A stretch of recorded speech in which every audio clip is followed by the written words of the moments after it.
My goal is to get you thinking about something. I'm really interested in dialogue, and I'm going to be doing almost all of the talking, but I still am interested in dialogue. I want you to be thinking about what I'm saying and thinking about yourselves as teachers doing something like this with your students. My goal is to persuade you that the concept of justice, and particularly economic justice, is something that you can teach about, something that you can bring into the classroom. We shall see. I want to start off with a quotation. Anybody know who that's from? Who wrote that?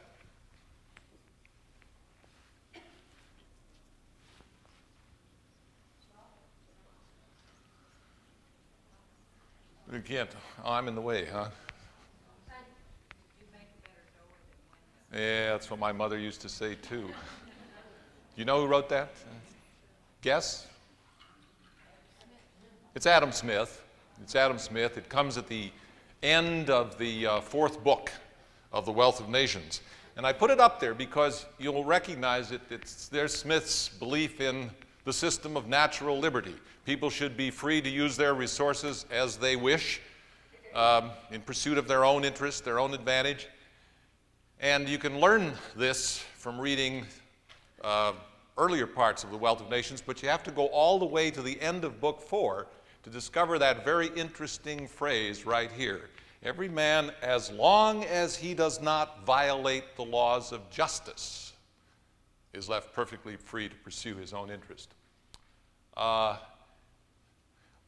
economists know that Adam Smith preferred the system of natural liberty, which he meant roughly a system in which property rights are fairly clearly established.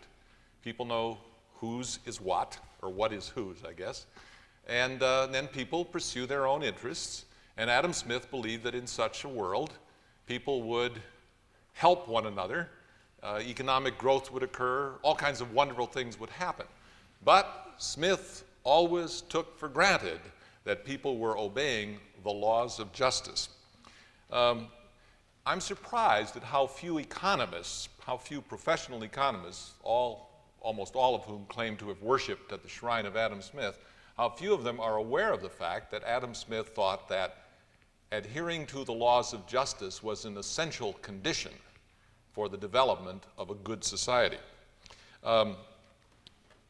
My experience is that economics teachers try to avoid the subject of justice. You don't want to talk about it. Who's to say? It's all relative. Opinions differ. That's not a part of economics. I have a colleague at the University of Washington who caught me talking about justice one day and actually held me in the hallway and berated me. Said, this has nothing to do with science. Well, I think this is a very unfortunate position. I don't know whether you hold this view or whether you've thought about it. I know all of you aren't economics teachers, and generally people who are not, boy, that's a bright light.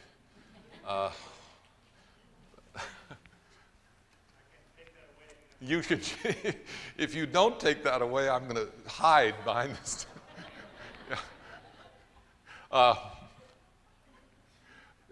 If you haven't had a lot of economics in college, you may not have been persuaded that thou shalt not talk about justice. But I'll bet you that very few of you feel very comfortable talking about justice in the classroom. And I want to try to make you a little more comfortable. I think it's very unfortunate that teachers are afraid to discuss economic justice because justice is by far a more important arbiter of public policy issues than is efficiency. When I make this statement, I ask you to check out the conversations of ordinary people. When we're talking about what public policy ought to be with respect to the environment or regulation or land use or something like that, what we're concerned about is whether it's fair or not. And by the way, I'm going to use the word fair and just or unfair and unjust as complete synonyms. So if you are accustomed to make some distinction between fairness and justice, I am not now making a distinction. But I'm asking you to check out conversations among people, American citizens, about public policy. They will use the criterion of justice far more than any other criterion when they're trying to assess public policies. And the statement, "that's not fair," requires an answer, whereas the statement, "that's not efficient," does not demand an answer. Now, in addition to this fact that justice is trump in public policy discussions with most people, I think that economists can make important contributions toward the public's understanding, better understanding, a clearer and more workable understanding of economic justice. So that's what I'm going to try to help you with today. Let me take this off of here. Now, to begin with, I want to say that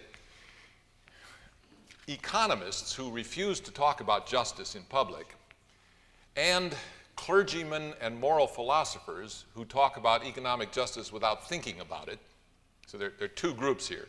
Economists who don't think about it because they don't want to talk about it, and then and I can attack clergymen and moral philosophers because, as Greg mentioned, I was trained in theology, and I'm actually an ordained minister.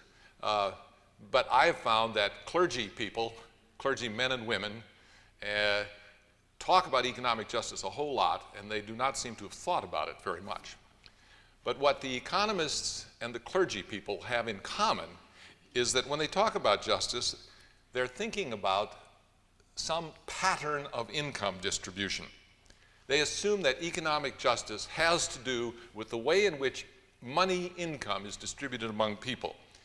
And so when you look at a discussion of economic justice, you will almost always find that it begins or ends or focuses on something like the quintile distribution of family incomes. Now that means that you'll see data like this. The poorest 20%, a quintile distribution is 1/5. So the poorest 1/5 of American families receive 5.6% of the total income accruing to families. The wealthiest 20% receive 46.3% of the total income accruing to families. And then the others are filled in. The figures are about 5% and 12% and 17 or 18% and then 28% and 46%. And if that doesn't add up to 100, that's because I'm recalling the figures from memory. But these figures, show that the distribution of income among families is not perfectly equal. In fact, if the top 20% of families receive 46% of the total income accruing to families, they're getting a lot more than their share, right? Now, what I want to suggest to you, first of all, that a pattern like that, a quintile distribution, or any set of numbers that show the outcome of the process, that these data are almost totally irrelevant to justice. That's the first point I want to make. And it's the negative point that I'm just going to harp on for a couple of minutes. I said, that was a rather strong statement, are almost totally irrelevant. Let's think about why, for example. Suppose that I were to tell you that Jones has an income of $10,000 a month and Smith has an income of $10 a month. And then I asked you, is that fair? What would you say? You'd say, well, why? Why does Jones have $10,000? Suppose then I told you that Jones works his cotton-picking fanny off. And Jones has also been going to school for 37 years. And what was the other guy? Smith hasn't been out of his hammock since 1956. Well, and you would say, well, what's unfair about it?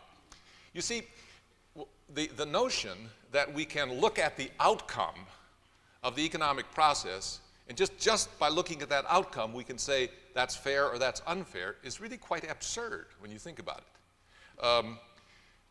We've got this notion, at least a lot of people, they begin with the notion somehow that equality would be fair and any departure from inequality is unfair. But that really doesn't make any sense. Ask yourself questions like this. Equality for whom? What about the size of these families? One family has one person. Another family has 17 persons. Should their incomes be equal? One of the most important reasons that families have different incomes is that the household head is of different ages. For example, Thomas Sowell has published some data just showing the incomes of families, the median incomes of families by ethnicity. And then he couples that with some figures showing the median age of households by ethnicity. And the thing that strikes you is the correlation between those two.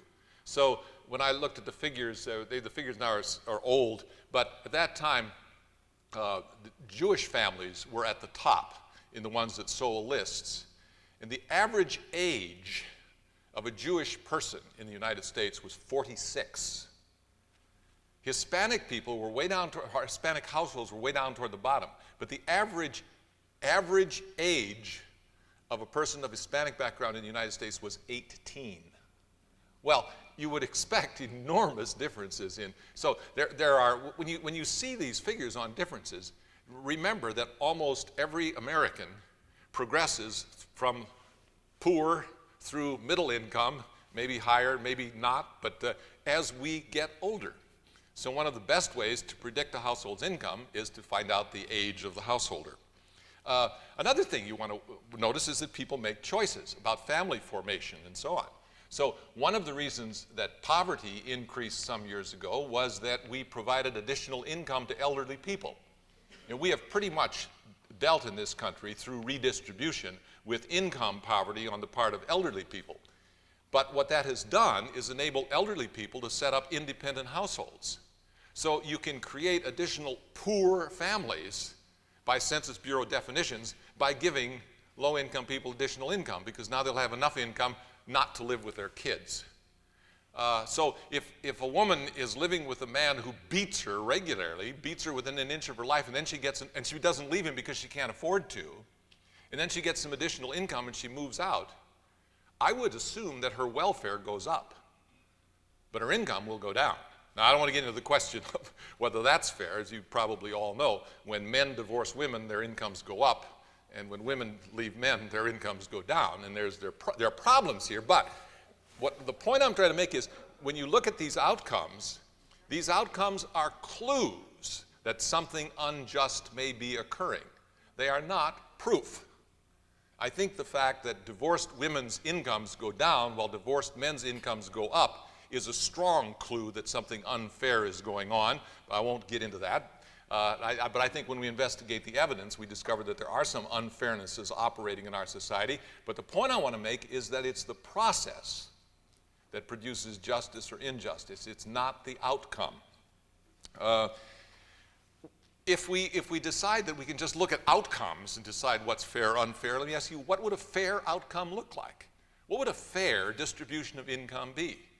And I would answer, God knows. And I think that's a very serious assertion. God knows, but she ain't telling. Is it fair that some people are born with genes for tall and some with genes for short? Is it fair that some people are born to parents who provide them with an excellent education and everything else, and other people have parents who abuse them? Well, it's not good, I'll tell you that, but what does it mean to say that it's not fair?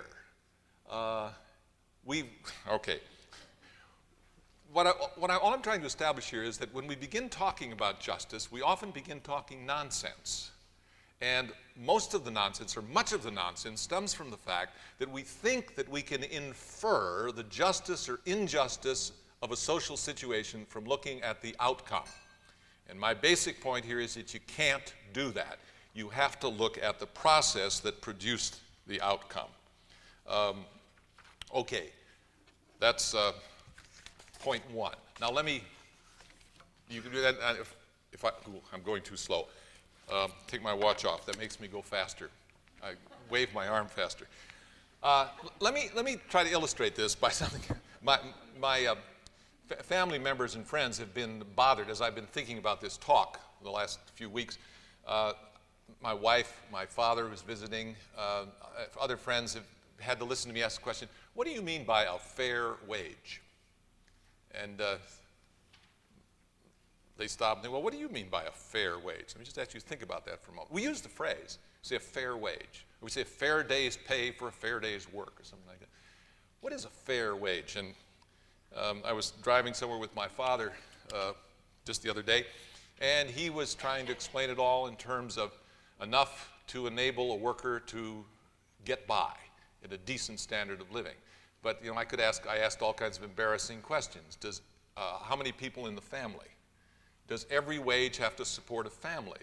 Is it possible to pay a teenager a fair wage, whereas that wage wouldn't be fair for an older person? And he said, well, yes, obviously. So, but my father was working with, by the way, my father is a clergyman, see, so don't tell him I said this, but he's subject to all of these vices that the clergy are subject to. He had this idea that somehow or other their fair wage was a wage that reflected generosity and kindness on the part of the employer, and that put the employee in an adequate position.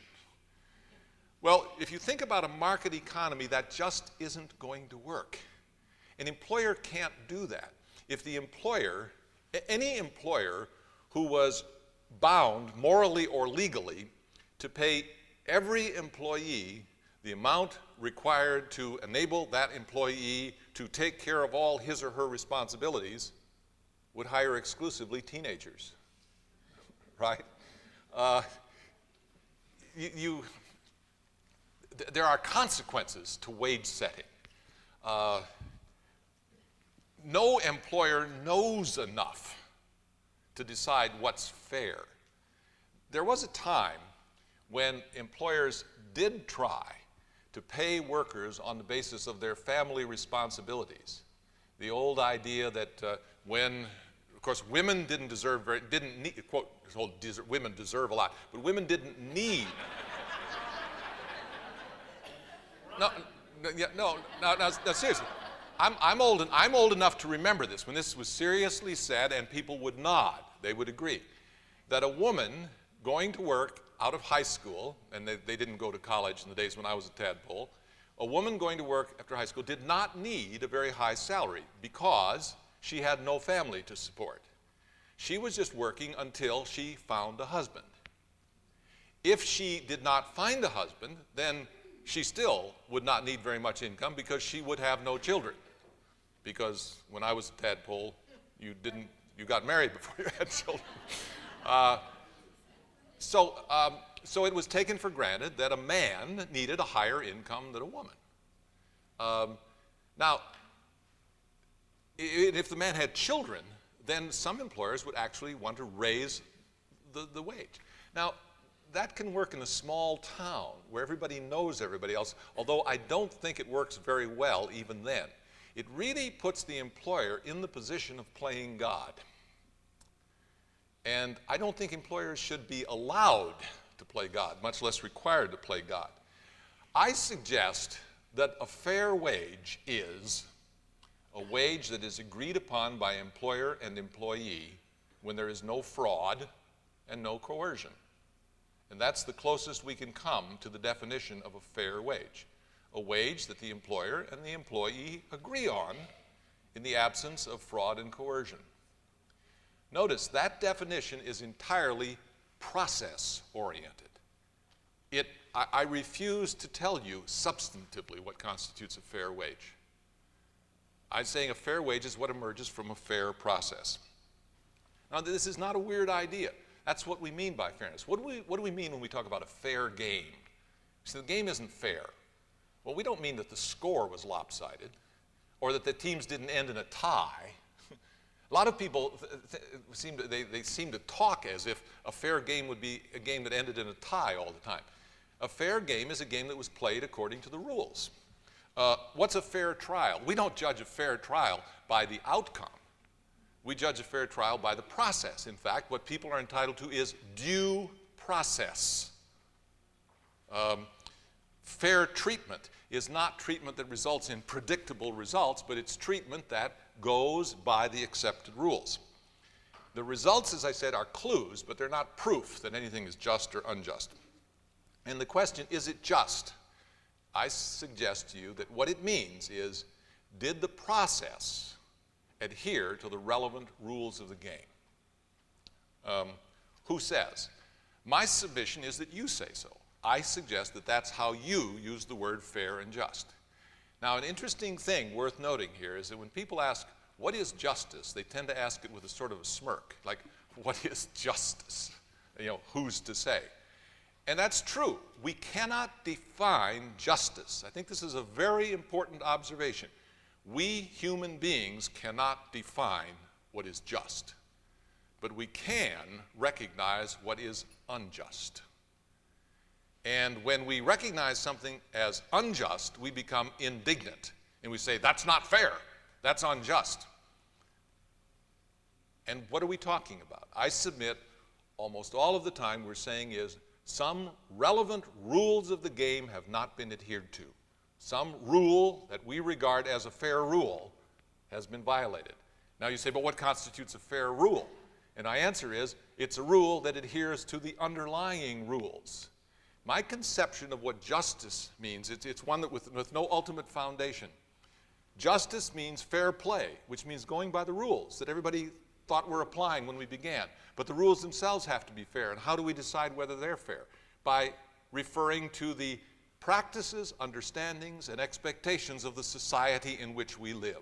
The laws of the land, the moral conventions of our society, the Constitution of the United States. These are the things to which we appeal. And even beyond the Constitution, there's a kind of a moral ethos that informs this country, that Americans learn, it's imbued in them. And these provide the rules, the conventions, to which we refer when we're trying to decide whether or not a process is just. Okay, now if you can agree with this, or if this makes any sense to you at all, you might say, what does this have to do with economics? I thought this guy was an economist. I now want to try taking some cases and showing you how economic analysis can help you understand what's just and what isn't, help you understand, not provide a definitive verdict. And I'm going to do this by just taking some problems. My goal here is to show you both how economic thinking can help you understand what's just and how what's just helps you do better economic thinking. There's a kind of a dialogue going on here. Right, I'm just going to take